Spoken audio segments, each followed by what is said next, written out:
I teach the sex therapy course for the Masters of Marriage and Family Therapy students who aren't in the certificate program, and on opening day I really sit and try to talk to them about, like, look, I don't need you to become a sex therapist.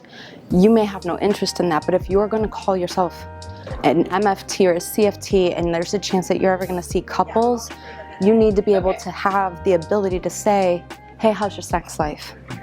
And at the very least, if you don't have like the base knowledge to really work with them, you need to know who they can go see that's going to be better able to help them, which is why we need more people like me out there.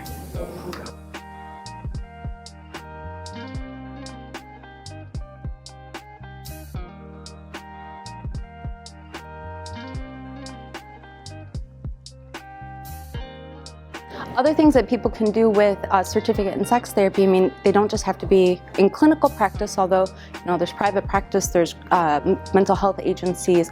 There are also doctors that are starting to look at partnering with sex therapists.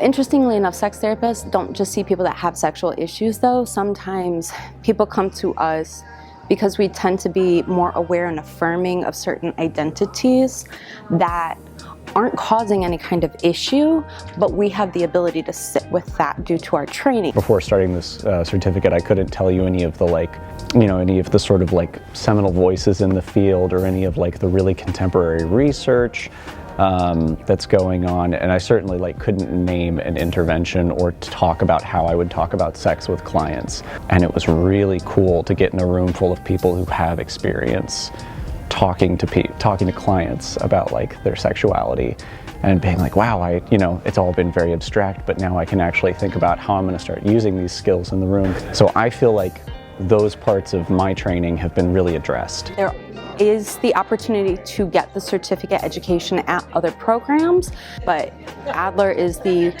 one here in Chicago that offers it. It is the only one in the Chicagoland area currently. I've never been in sex therapy. I didn't have any, personal skin in the game, but seeing that this was available to me and that there were a lot of people around me who were really passionate about it and wanting to, at the very least, have some of those skills and abilities. I still have no idea if I'm going to be really a practicing sex therapist or if I'm going to be more of a counselor who has some of these skills. But I think it was exciting to think about the novelty of this training too, that it's just not offered everywhere.